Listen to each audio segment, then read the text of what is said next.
Ori Captain's red alert!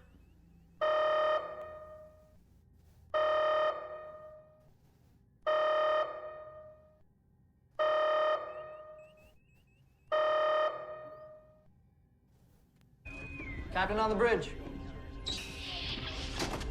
Yes, let's go! Captains, we are back on the bridge, and today, yes, we finally get the information that we've been waiting for, and some. So, on screen. Alright, Captains, there it is! Yes! Okay, sorry, I'm do my very best to contain myself, but we just finished watching the segment of the 2 new ships that we're going to be getting this year, and we are starting it right off with the World Razor.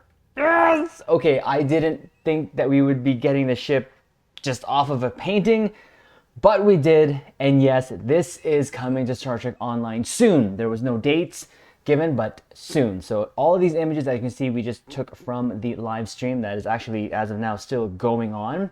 We watched it, had some good information from it, but the main thing for me is this ship. Now, sadly, it is going to be a lockbox ship, but that's okay. We have one more box to use, and we're going to use it on this. Now, Captains, if you've been with us, you know that we did some sort of World Razor themed build on the Cygnus because it was the closest thing that we can do with the cutout and how it looked. And, well, the next World Razor build that we're going to be doing is actually going to be on the World Razor. So we took some images. We're just going to go through them here because when the blogs come out, we're going to go through it anyways. There's some information here that we'll go over when we get to the blogs, but again, I can barely contain myself. So here's the ship, and you know what? I will say one thing. I was impressed with Jonathan Herlash's sort of commentary that he was giving when it came into some performance stuff, and it was just little nuggets here and there. He was talking about, you know, performance would vary on how build goes and everything like that. But anyways, having said that, look what we got.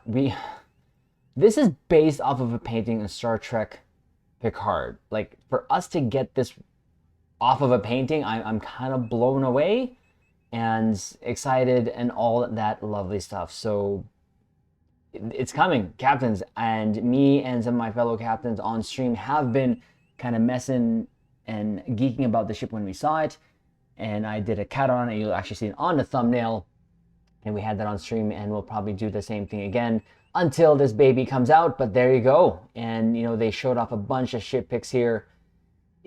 It's such a weird change that they did to the deflector, but you know, sure, I'm sure, and I'm just super happy. If you can't tell, Captains, super happy, super excited, and yes, it has a bunch of weapon mounts there, and we're getting new phasers from this, so it looks really mean, and we're definitely going to have fun with this and do our own little major phaser beam build. But here it is. It's the World Razor Command Juggernaut. So you see that we're gonna get new phasers, but apparently it's gonna come with it these obliviating phaser dual beam banks, and obliviating, I'm not even sure if I'm saying that right, sure, but we're gonna get that, and super cool that we'll get that off the bat. Hopefully we can upgrade them and they're not just gonna be Infinity Mark, but it won't matter. They look like pulse phasers when they're firing. They really look like pulse phasers, so, but more of just the orange flavor. And yes, just yes. A lot of ideas have already started flowing of how much fun we can have with this and even the weapons, but that's, again, we'll get to that when we get to that point there. So again, they just kind of showed it off in an Argala. As you can tell, they took it out with no weapons and no anything, but that's one of the things that Jonathan kind of pointed out. Kind of cool that he did in that way. And there you go. We're going to have the trait there as the Cultural Conquest. Weapon firing modes improve damage and removes debuff effects. So that's awesome. That's kind of cool. Definitely going to be something that we're going to dive into more when we get more information on that, especially when the blog comes out. But the initial reaction is that trait could be doing -1 DPS. I couldn't care. I'm getting the ship. And it being a 5/3, totally happy with that.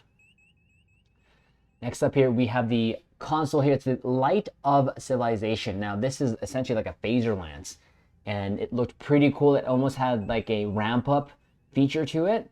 It does some great weapon damage and critical severity there. There's an increase there, which is awesome. Kind of took a little picture of it there, and then it's an actual looking proper phaser beam. Now, if I'm not mistaken, it's actually going to still come from the deflector itself. It's new deflector, but we'll like the old deflector in the secondary hull. But again, I don't care. And then yeah, it kind of does this ramp up thing, but the next shot here was that actual other firing mode of the lance that comes with it. So this is actually a huge blob of phaser goodness. So we already know what we're doing. We already know what we're doing. And here is the seating of it here. We have temporal and command, so full temp, a commander temporal, and a lieutenant commander command. So I cannot even be mad at this. I really can't. I'm still going to get the concentrate fire power 3 and full recursive shearing if we need to on this with a bunch of uncon procs. That'll help. This has only one size seat, but it does have a universal there, a lieutenant commander universal, so that's okay. We can make this work. We can make this work. Definitely something that we're looking forward to having fun with when we get our hands on it. And a surprise. So that was actually just all the information there. But this is what I'm super excited about. This ship, 100%. We're gonna have this in our life. I've been saying I need this in my life, and guess what? We're gonna actually have this in our life, and I can't wait. But during the stream, we had a surprise as well, right before they were showing the next ship, which was Jeremy came back, and this is one of the ships that he helped made the next ship, the anniversary ship, and I did not expect this, captains. I thought it was going to be an Alliance ship, and what we got is a baby V'ger. I'm sure. I mean, I don't even know. Yeah, okay, so total jump from the Alliance ships, and we're gonna just get to this. Now, the whole premise behind this apparently is that, of course, they wanted to give us something V'ger-esque, and this thing is huge. And I took some, like I said, I took some pictures here of it from the stream, and look at that aft. It has like this wicked cool like electrical storms going on inside the front and also in the aft there. So that was kind of interesting. Kind of gives me the vibes definitely of V'ger. And this thing is massive. And so Kale spawned a Galaxy class beside it, and it's pretty big. And we get this for free. Captains, we get this for free. So keep that in mind. This is something we're gonna get for free. All you gotta do is the anniversary event. You can't tell I'm excited. I am. So that's how big this thing is. It's just a massive ship. And even Kale put in a J just to show the size. It's massive. So this is going to be quite interesting. There it is. It's the Science Dreadnought there, and it's a 4-3 layout. Again, something not necessarily I'm too excited for, but it's going to be nice to have, especially if it's free. And again, for our new captains here, just checking out this stuff here for the first time, this is how we get free ships, is by doing these events. So our first one of the year off the bat is this, and we might even get 2 bonus ones prior to the anniversary event, with them giving out ship coupons, possibly. I don't know, but the last couple of years they've been doing that, so you would think they would do the same, and of course the precedents have been already set. So there's that. It's a 4-3 again. It's a Science Dread, and it comes with new weapons. It has a plasma digitizer beam array, so there's that. Apparently, we might even get this from the weapons from a mission reward, but the actual console there is the volatile digital transformation, which turns you and has a bunch of other sort of floating electrical orbs flying through space. You actually turn into an electrical orb thing, which is kind of neat, and yeah, something we're gonna have fun with. So here is the seating here. It's not a full spec, but it does have 2 temporal seating, so a lieutenant commander and a lieutenant. So something we can try out, test out, and maybe have a little fun with, go outside our comfort zone in terms of what we do in terms of the build. Not too far off, but because I'm not the greatest Saifu captain. There it is again. This is just funny. So again, the Universal Console, the Volatile Digitization Matrix is what we're going to get for that. So again, kind of unique. And we're for it. The trait is a digital compilation. So again, something about creating the plasma stuff. But again, we'll get over, we'll go over that again once we get the blog. And, at least we get the first glimpse of this, which is, again, it's really shocking. Really shocking. We get new pets too. We get a new pet. It's a digital construct drone, which comes with this ship. So if that's something, it just looks like a probe to me, but electrical ball probe. And it also comes with the new torpedoes, a heavy plasma digitizer launcher. So that's something, and apparently it's like a tri-cobalt launcher, so nothing to be crazy about, but again, something that we can probably test out and just have fun with. But again, captains, you already know how excited we are to have this ship come into Star Trek Online, especially just coming off of a painting. That just blows my mind. And again, I did not expect this at all.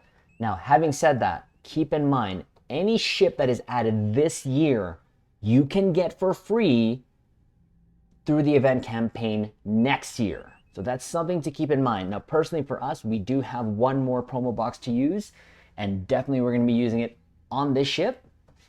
And I don't know, my want list for ships were actually dwindling down, but this was on it. So this is going to be a no-brainer for me. We're getting this ship, and you can get it for free as well for your event campaign next year. A little patience is required. Obviously, it'd be over a year, but again, it's here. It's coming, and couldn't be more happy. Now, you can try to get it through the lockbox. Again, if you are, we recommend just selling keys and our promo boxes for the EC to guarantee yourself to get this ship. So definitely something to look forward to. Definitely something that we're excited about. And 100%, we're gonna be messing with the ship, and maybe even do a little space barbie with our captain for a Confederation sort of too. Now, having said that, that's probably what the next, I can't remember what they said with the name of the lockbox that's coming in, but we're probably going to get Confederation type theme, which maybe then changes what I think about what the next arc is going to be. So we might be fighting the Confederation. My initial thought it was the Borg, more centric, a Borg-centric story, but now we might be up against the Confederation, which would be quite interesting. Again, I'm just throwing that out there. It's not confirmed. I just thought I'd say that. But again, captains, there you go. There's the two new ships that we're going to get. When the blogs drop, we will definitely go over that each and make a video separately to get a little bit more detail and go over and drop some more ECs. So captains, like the video, comment below, let us know what you think of the two ships. Let us know your thoughts. And of course, to those who are new here, subscribe here to the YouTube Bridge, and we will leave it on this note. Live long and prosper. Just one more. Yes, let's go!